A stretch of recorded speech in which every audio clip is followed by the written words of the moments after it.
Hi friends, I Mahesh, educator and Unacademy యాప్ని ఫ్రీగా download చేసుకోండి. డిస్ప్లే మీద కనబడుతున్న ఈ లింక్ని కింద డిస్క్రిప్షన్ బాక్స్లో ఇవ్వడం జరిగింది. ఆ లింక్ని మీరు క్లిక్ చేయడం ద్వారా మమ్మల్ని ఫాలో చేయవచ్చు. అండ్ మేము అర్థమెటిక్స్ అండ్ రీజనింగ్ నుంచి ప్రతి టాపిక్ పైన షార్ట్కట్స్తో కూడిన ట్రిక్స్ని అప్లోడ్ చేయడం జరుగుతుంది. ఛానల్ యొక్క అప్డేట్స్ని పొందాలనుకుంటే సబ్స్క్రైబ్ బటన్ పైన క్లిక్ చేయండి, పక్కనున్న బెల్ ఐకాన్ పైన క్లిక్ చేయండి. రేఖీయ సమీకరణాల జత y=0 మరియు y=-7లకు ఏకైక సాధన, రెండు సాధనలు, అనంత సాధన లేదు. ఇది కూడా సేమ్ క్వశ్చన్, క్వాడ్రాటిక్ ఈక్వేషన్లో మనం ఇంతకుముందు డిస్కస్ చేసిన క్వశ్చన్. సో సాధన ఎప్పుడు ఉంటుంది, ఎప్పుడు ఉండదు. మూడు కేసెస్ ఉంటాయి. First a1/a2 which is not equal to b1/b2 అయితే ఏకైక సాధన ఉంటుంది. a1/a2 which is equal to b1/b2 but not equal to c1/c2 అయితే no solution. a1/a2 which is equal to b1/b2 also c1/c2 అయితే ఇన్ఫైనైట్ సొల్యూషన్స్ ఉంటాయి. So ఇక్కడ మనకు కావాల్సిన మూడు కేసెస్లో ఈ క్వశ్చన్ ఏ కేసులో ఫైండ్ అవుట్ చేద్దాం. సో ఇది మనకి ax + by + c = లేదు. సో దానికోసం x అంటే x × 0 ప్లస్ y + 0 = 0 రాసుకోవచ్చు. అంటే a = 0, b = 1, c = 0 రాసుకోవచ్చు. ఇది మనకి y - 7 వస్తుందండి. సో మనకి ఇక్కడ a1/a2 లేదు కాబట్టి దీన్ని కన్సిడర్ చేస్తున్నాం. సో b అంటే 1/1 వస్తుంది. అండ్ ఇక్కడ 0/7 వస్తుంది, 0/-7 వస్తుంది. 0/-7 అంటే 1 = 0 వచ్చింది. 1 ఈజ్ నాట్ ఈక్వల్ టు 0 కాబట్టి కేసు నెంబర్ 2 అండి. కేసు నెంబర్ 2లో నో సొల్యూషన్, ఎందుకంటే ఇది మనకు సంబంధం లేదు ఇక్కడ. బట్ ఇక్కడ ఈ కేసులో b1/b2 not equal to c1/c2. Why? Because 1 is not equal to 0. 1 = not equal 0 కాబట్టి నో సొల్యూషన్, అంటే సాధన లేదనేది correct answer. Next question, 3x - y + 8 = 0, 6x - ky = -16 అయితే k యొక్క ఏ విలువకు ఈ రెండు రేఖలు ఏకీభవించుకుంటాయి. ఏకీభవించుకోవడం అంటే కోఇన్సిడెంట్ అంటే థర్డ్ కేస్ అండి. కోఇన్సిడెంట్స్ అంటే థర్డ్ కేస్. అంటే ఇక్కడ మనకి a1/a2 = b1/b2 = c1/c2 కావాలి. చెక్ చేద్దాం ఒకసారి. ఫస్ట్ వన్ ఇక్కడ a1 అంటే 3 అండి, 3 సెకండ్ కేసులో 6 which is equal to -1/-k and last one which is 8/-16 వేస్తే +16. So 1/2 = 1/k = 1/2. క్లియర్లీ చూడండి, 1/2 = 1/2. థర్డ్ కేసులో మనకు c1/c2 వచ్చింది. ఇక్కడ ఏకీభవించుకోవడం అంటే ఒక లైన్ తర్వాత ఇంకో లైన్ రావడం, ఒక లైన్ తర్వాత ఇంకో లైన్. అంటే ఈ కేసులో మనకి ఇన్ఫైనైట్ సొల్యూషన్స్ ఉంటుంది. అంటే ఇట్లా లైన్ వచ్చినప్పుడు ఈ లైన్ మీదకి లైన్ ఉన్నప్పుడు ఇన్ఫైనైట్ సొల్యూషన్స్ అంటే ఇక్కడ కావచ్చు, ఇక్కడ కావచ్చు, ఇక్కడ కావచ్చు, అంటే ఇన్ఫైనైట్ నెంబర్ ఆఫ్ సొల్యూషన్స్ ఉంటాయి అనమాట. సో మనకి ఆ కేసులో మనకి a1/a2 + b1 = b1/b2 = c1/c2 అవుతుంది. సో మనం ఏ ఒక రెండు ఈక్వేషన్స్ కంపేర్ చేసుకున్నా k = 2 వస్తుంది. k = 2 అంటే ఆప్షన్ నెంబర్ 3 కరెక్ట్. అంటే ఖాళీ బేసిక్స్ మీదే 3 క్వశ్చన్స్ అడిగాడండి. ఇది ఒకటే టాపిక్ పైన 3 క్వశ్చన్స్, కానీ డైరెక్ట్గా ఏది అడగలేదు, అన్నీ ఇండైరెక్ట్గానే అడిగాడు. నెక్స్ట్ క్వశ్చన్, రెండు చలరాశులలో రేఖీయ సమీకరణాల జత సంగం అయితే. సేమ్ క్వశ్చన్ అండి, ఇంతకుముందు 3 కాదు 4వ క్వశ్చన్ ఇది. సో రెండు చలరాశుల్లో రేఖీయ సమీకరణాలు సంగం అంటే కలిసిపోవడం, అంటే దాన్ని కోఇన్సిడెన్స్ అంటాం. ఫర్ ఎగ్జాంపుల్ రెండు జతల రేఖీయ సమీకరణం ఇది, ఇంకొక రేఖ ఇది. ఇప్పుడు మనకి రెండు లైన్లు కూడా ఒకదాంతో ఒకటి కలిసిపోయినాయి, అంటే కోఇన్సిడెన్స్ అయిపోయినాయి. సో ఈ కేసులో దానికి ఆటోమేటిక్గా ఇన్ఫైనైట్ సొల్యూషన్స్ ఉంటాయి. అండ్ దానికి సంబంధించిన ఏమంటాం, సమాంతర రేఖలు కాదండి ఇవి. సమాంతర రేఖలు అంటే ఈ రేఖలు.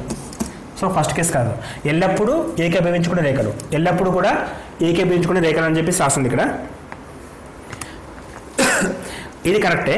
నెక్స్ట్ ఖండన రేఖలు లేదా ఏకీభవించిన రేఖలు. సో ఇవి ఖండించుకుంటున్నాయి అట్ ది సేమ్ టైం, ఖండించుకుంటున్నాయి మరియు ఎల్లప్పుడూ ఏకీభవించుకుంటున్నాయి. అంటే ఆప్షన్ నెంబర్ 3 తీసుకోవచ్చు మనం. ఇక్కడ రెండు ఉన్నాయి, ఖండన రేఖలు మరియు ఎల్లప్పుడూ ఏకీభవించుకునే రేఖలు. సో ఖండన రేఖలు కావచ్చు, ఏకీభవించుకునే. ఇక్కడ ఇది కరెక్టే, ఇది కరెక్టే. ఈ రెండింటిని కలిపితే థర్డ్ వన్.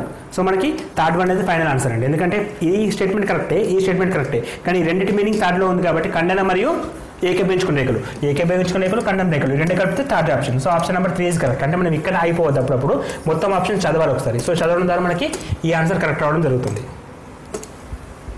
నెక్స్ట్ క్వశ్చన్, త్రిభుజం ఏబీసీ మరియు పీక్యూఆర్లో సంథింగ్ కండిషన్ ఇచ్చాడు, విచ్ ఇస్ రైట్ అని చెప్పి అడుగుతున్నాడు. So first ABC PQR draw చేద్దాం. ABC PQR, AB QR. సో ఇక్కడ మనకి క్యూఆర్ రాలేదు కాబట్టి మనం స్టేట్మెంట్ తప్పు తీసుకున్నాం. అంటే క్యూ ఇక్కడ ఉండాలి, ఆర్ ఇక్కడ ఉండాలి, అంటే అప్పుడు ఇది పీ అవుతుంది. బీసీ/ఆర్పీ ఇది ఓకే.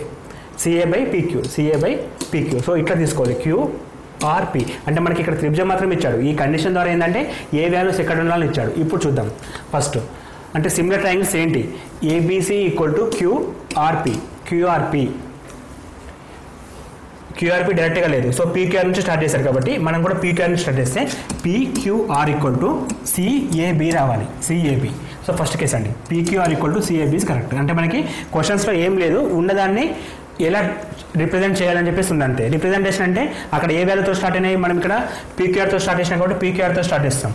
ఫస్ట్ వన్ పీక్యూఆర్, ఇక్కడ పీ అంటే సి పొజిషన్, సిఏబి తోటి ఎండ్ కావాలి. సో సిఏబి అంటే ఆప్షన్ నెంబర్ 1 అనేది కరెక్ట్ అండి. సో ఇక్కడ వేరే ఫార్ములాస్ కూడా ఏం అవసరం లేదు, సింపుల్గానే ఉంటాయి క్వశ్చన్స్ అన్నిటి కూడా, కానీ బేసిక్స్ మీద గ్రిప్ ఉండాలి. సో బేసిక్స్ ఏం చెప్తున్నాయి అంటే మనకి ఇక్కడ ఈ విధంగా ఉన్నప్పుడు మాత్రమే ఈ రెండు సర్వసమానాలు అనే కండిషన్ ఇచ్చాడు. సో ఈ విధంగా అంటే AB by QR, AB by అంటే ఈ సైడ్ అండి, which is equal to QR అంటే ఈ సైడ్ రావాలి. మనం పీక్యూ రాస్తే వేరే వస్తుంది, అందుకే చేంజ్ వచ్చింది ఇక్కడ మనకి. క్యూఆర్ అంటే ఈ విధంగా తీసుకోవాలి. తర్వాత BC by RP, BC by RP అంటే ఈ రెండు కూడా సిమిలర్ ట్రయాంగిల్స్ అనమాట. అప్పుడు మాత్రమే first case correct. Next one, త్రిభుజం ఏబీసీ సిమిలర్ టు త్రిభుజం పీక్యూఆర్ మరియు BC by QR equal to 1/3 అయితే పీక్యూఆర్ వైశాల్యం బై ఏబీసీ వైశాల్యం ఎంత? సో ఫస్ట్ రెండు ట్రయాంగిల్స్, మళ్ళీ first one second one ABC, ఇక్కడ కండిషన్ లేదు కాబట్టి నేను పీక్యూఆర్ తీసుకుంటున్నాను. And BC by QR equal to 1/3 అంటే బీసీ అంటే ఈ సైడ్, ఈ క్యూఆర్ అంటే ఈ సైడ్, క్యూఆర్ అంటే ఆ సైడ్. సో రేషియో ఇచ్చాడు 1:3 అంటే ఇది 1 టైం ఉంటే 3 టైమ్స్ ఉంటుంది. సో 1/3 అట్లాగే రాసేస్తున్నాను. ఇప్పుడు మనకు అడిగింది వైశాల్యం. వైశాల్యం అంటే half into base into height అండి, half into base into height. Base into height చేస్తే స్క్వేర్స్లోకి వెళ్తుంది. వైశాల్యం ఎప్పుడైనా సరే స్క్వేర్లలో ఉంటుంది. స్క్వేర్లలో ఉన్నప్పుడు మనం దీనికి డైరెక్ట్గా స్క్వేర్ తీసుకోవచ్చు. సో మనకి దాని వైశాల్యం వచ్చేసి 1/3/3² అవుతుంది. 1/3/3² అంటే 1/9 అవుతుంది. కాకపోతే ఈ 1/9 అనేది ఏంటంటే ఏబీసీ బై పీక్యూఆర్ అంటే ఏబీసీ వైశాల్యం బై పీక్యూఆర్ ఈక్వల్ టు 1/9, కానీ మనకు అడిగిందేమో పీక్యూఆర్ బై ఏబీసీ అంటే దీనికి రివర్స్గా అడుగుతున్నాడు కాబట్టి 9/1 వస్తుంది. 9/1 అంటే విచ్ ఇస్ ఈక్వల్ టు 9 అంటే క్లియర్లీ ఆన్సర్ అనేది 9. ఇక్కడ కన్ఫ్యూజ్ అవుతాం మనం 1/9 కానీ ఇక్కడ ఆన్సర్ చేస్తాం, ఆ విధంగా కాదు. 9/1 అనేది ఇంపార్టెంట్. సో ఏది పైన ఉంది ఏది కింద ఉందో కూడా చెక్ చేసుకోవాలి. సో ఆ విధంగా చెక్ చేసుకున్నప్పుడు మనకి 9 రావడం జరుగుతుంది. నెక్స్ట్ క్వశ్చన్, క్రింద ఇవ్వబడిన పటంలో DE is parallel to AB అయితే ఎక్స్ విలువ ఎంత? సో దీన్ని బేసిక్ ప్రపోర్షనాలిటీ థీరం బీపీటీ అంటామండి, basic proportional theorem. So BPT theorem మనకి ఏం చెప్తుందంటే ఈ రెండు లైన్స్లో ఈ రెండు సర్వసమాన లైన్లు అయితే like DE is parallel to AB, DE అనే రేఖ ఏబీకి సమాంతరంగా ఉంటే AD by CD equal to PE by EC అవుతుంది. So AD by DC equal to BE by EC అని చెప్పి రాసుకోవచ్చు. సో క్లియర్గా వాల్యూస్ అన్ని మనం సబ్స్టిట్యూట్ ఇస్తే first one 3x plus 19 by x plus 3 which is equal to 3x plus 4 is divided by x. So ఈ equation simplify చేస్తే మనకి x విలువ రావడం జరుగుతుంది. క్రాస్ మల్టిప్లికేషన్ అయితే 3x² plus 19 into x, cross multiplication అయితే 3x² and x into 4 4x, next 3 into 3x 9x plus 3 into 4 12, 3x² get cancel, 19x, 4 plus 9 13x, it has a minus 13, 19x minus 13x which is equal to 6x equal to 12. So x equal to 2. X answer అనేది 2కి equal కావడం జరుగుతుంది. Option number 3 is correct.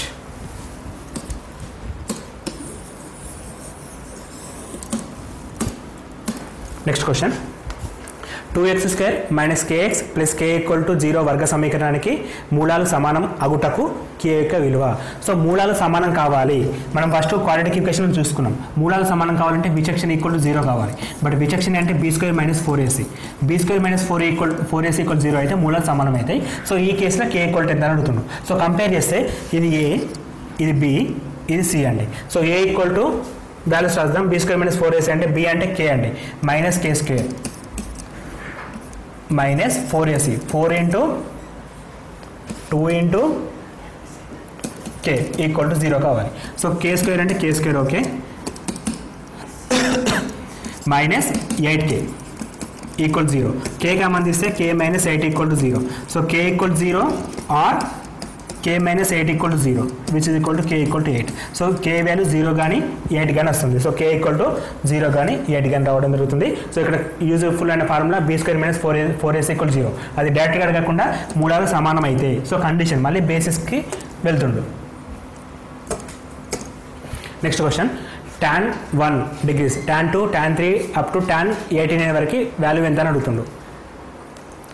Up to tan 89 వరకు values అడుగుతున్నాడు కాబట్టి so ఇక్కడ మనకి convert చేసుకుంటే ఈజీ అండి. సో tan 1 మనం cot 89 రాసుకోవచ్చు, ఎందుకంటే cot 90 minus θ equal to tan θ. So ఈ బేస్ మీద tan 1 రాస్తే ఇక్కడ రాసినప్పుడు 89 రాసుకోవచ్చు, ఇది cot 88 రాసుకోవచ్చు. ఇట్లా మనకి cot 45 దాకా రాసేసుకుంటే రిమైనింగ్ అన్ని tan ఉంటాయండి. సో tan 46 ఇక్కడ tan 46 ఇక్కడ cot 46 ఇది cot 45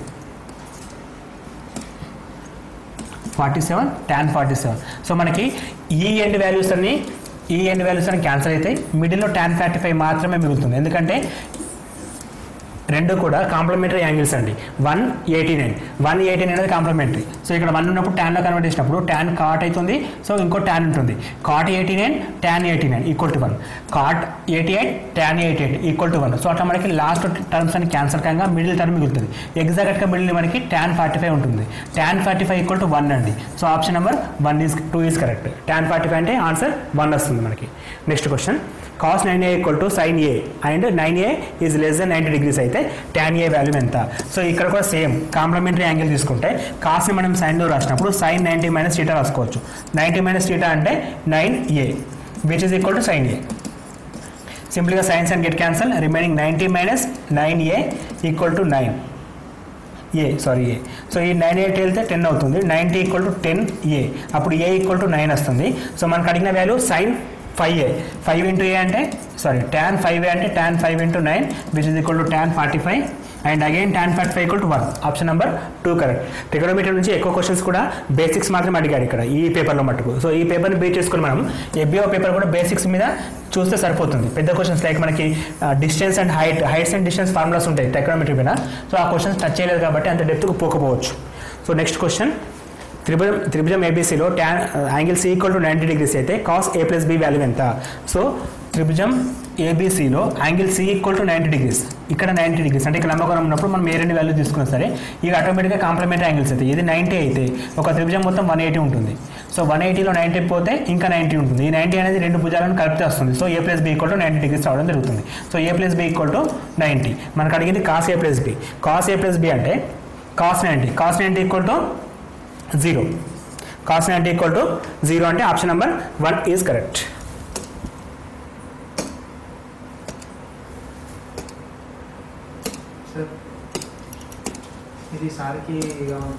next question cos square a minus sin a plus sin square a equal to 1 అయితే cos square a plus cos to the power of 4a equal to విలువ ఎంత? So మనకి ఇక్కడ క్లియర్గా sin a equal to 1 minus sin square a రాసుకోవచ్చు. And again 1 minus sin square a అంటే cos square a రాసుకోవచ్చు. అంటే sin a equal to cos square a వచ్చింది. సో ఇప్పుడు మనకు అడిగిన వాల్యూలో cos square a కామన్ తీస్తే 1 ప్లస్ cos square a వస్తుంది, టు ద పవర్ ఆఫ్ 4 ఉంది కాబట్టి. సో ఇక్కడ మనం 1 ప్లస్ cos square a అంటే sin a equal to cos square a కాబట్టి ఈ ప్లేస్లో ఒక sin a ఉంటుంది. నెక్స్ట్ ఈ ప్లేస్లో sin square a వస్తుంది. So again sin a plus sin square a equal to 1 అని చెప్పి ఇచ్చాడు కాబట్టి ఆన్సర్ అనేది 1 కావడం జరుగుతుంది. వెరీ క్లియర్గా first sin a plus sin square a equal to 1. So sin a equal to 1 minus sin square a. 1 minus sin square a అంటే cos square a. sin a equal to cos square a. cos square a. So cos square a ప్లస్లో sin a రాసుకోవచ్చు కాబట్టి sin a plus whole to the power of 4 ఉన్నప్పుడు 2 whole square రాసుకోవచ్చు. So sin square రాసుకుంటాం కాబట్టి sin a plus sin square a. sin a plus sin square equal to 1 కాబట్టి so final answer అనేది 1 రావడం జరుగుతుంది. Next question cosec 75 plus θ minus sec 15 minus θ విలువ ఎంత? సో అగైన్ ఇది కూడా మళ్ళీ కాంప్లిమెంటరీ యాంగిల్స్ పైన డిపెండ్ అవుతుంది కాబట్టి cosec 75 minus θ sec 15 minus θ. So cosec complementary sec, ఎందుకంటే cosec అంటే ఈ రెండు కూడా రెసిప్రోకల్, ఒకదానికోటి రెసిప్రోకల్లో ఉంటాయి కాబట్టి cosec ఈక్వల్ టు sec రాసుకోవచ్చు మనం, కాకపోతే 90 మైనస్ θ రాసుకోవాలి. 90 minus 75 plus θ which is equal to sec 15 minus θ. sec 15 minus θ. 90 minus 75 అంటే 15 అండ్ మైనస్ θ అంటే sec 15 minus θ equal to sec 15 minus θ. So ఈ రెండు వాల్యూస్ కూడా ఎప్పుడు ఈక్వల్ అవుతాయి అంటే దీని విలువ అడిగాడు కాబట్టి మధ్యలో మైనస్ ఉంది. సో మధ్యలో మైనస్ అంటే రెండు వాల్యూస్ సేమ్ ఉన్నాయి. సో ఇది ఎక్స్ అనుకుంటే ఇది ఎక్స్ అవుతుంది. ఎక్స్ మైనస్ ఎక్స్ అంటే 0 వస్తుంది. So answer is 0. Answer is 0 అంటే ఆప్షన్ నెంబర్ 2. సో ఇక్కడ మనకి పూరక కోణం అంటాం, కాంప్లిమెంటరీ యాంగిల్స్, అది మనకు ఉపయోగపడుతుంది. కొసెక్ని 75ని 90 మైనస్ 75 ప్లస్ θ రాసినప్పుడు ఆటోమేటిక్గా 15 మైనస్ θ వస్తుంది. సేమ్ క్వాంటిటీస్ మధ్యలో మైనస్ సింబల్ కాబట్టి మైనస్ అంటే ఎక్స్ మైనస్ ఎక్స్ ఈక్వల్ 0 కాబట్టి ఆన్సర్ 0 తీసుకోవచ్చు. నెక్స్ట్ క్వశ్చన్, ఒక లోహపు ఘనాకారాన్ని మరొక ఘనాకారంలోకి మార్చిన సందర్భంలో నూతన ఘనాకారం యొక్క ఘన పరిమాణం. సో ఒక ఘనాకార వస్తువుని ఇంకొక ఘనాకార వస్తువుగా కన్వర్ట్ చేస్తే ఘన పరిమాణంలో ఎటువంటి తేడా ఉండదు. అంటే దాని ఘన పరిమాణంలో ఎటువంటి తేడా ఉండదు. తేడా ఉంటే వాళ్ళే మెన్షన్ చేస్తారు. సో ఘనపరిమాణంలో ఎటువంటి ఘన పరిమాణం అనేది వేస్టేజ్ ఇక్కడ లేదు కాబట్టి తేడా ఉండదు. సపోజ్ ఏమైనా వేస్ట్ పదార్థం అయితే ఇక్కడ తేడా వస్తుంది. ఫర్ ఎగ్జాంపుల్ మనకి ఘనాకారాన్ని స్క్వేర్గా కన్వర్ట్ చేసినప్పుడు ఈ వేస్టేజ్ ఉంటుంది. ఈ వేస్టేజ్ మనకు మెన్షన్ చేస్తారు. కాకపోతే ఇక్కడ రెండు కూడా ఘనాకార వస్తువులే, మెన్షన్ కూడా ఏం చేయలేదు కాబట్టి ఓవరాల్గా ఘన పరిమాణంలో ఎటువంటి మార్పు కూడా ఉండదు. Next question, sin alpha equal to 1/2 మరియు కాస్ ఆల్ఫా ఈక్వల్ టు 1/2 అయితే ఆల్ఫా ప్లస్ బీటా విలువ ఎంత? So sin alpha equal to 1/2, cos alpha equal to 1/2. So రెండు వాల్యూస్ ఎప్పుడు సేమ్ అవుతాయి అంటే ఈచ్ అనేది కూడా కాంప్లిమెంటరీ అయినప్పుడు చేంజ్ అవుతాయండి. కాంప్లిమెంటరీ అంటే for example sin A equal to cos A కావాలి. sin A equal to cos A కేసులో అవుతుంది మనకి 45 డిగ్రీస్ అప్పుడు అవుతుంది. అంటే ఈచ్ వన్ కూడా కాంప్లిమెంటరీ యాంగిల్స్ అయితే అంటే x plus y equal to 90 degrees అయినప్పుడు మాత్రమే ఆ రెండు కూడా కాంప్లిమెంటరీ యాంగిల్స్ అంటాం. ఆ కాంప్లిమెంటరీ యాంగిల్స్ అయినప్పుడు మాత్రమే రెండు కూడా ఈక్వల్ కావడం జరుగుతుంది. సో ఇక్కడ మనకి ఆల్ఫా ప్లస్ బీటా విలువ అంటే 90 డిగ్రీస్ అంటే ఎప్పుడైనా సరే సైన్ కాస్ రెసిప్రోకల్, ఈ రెసిప్రోకల్ సేమ్ ఎప్పుడైతే అంటే రెండు కూడా కాంప్లిమెంటరీ యాంగిల్స్ అంటే కాంప్లిమెంటరీ యాంగిల్స్ అంటే రెండింటి మొత్తం 90 డిగ్రీస్. ఈ 90 డిగ్రీస్ అయినప్పుడు మాత్రమే రెండింటి మొత్తం మనకి 90 డిగ్రీస్ రావడం జరుగుతుంది.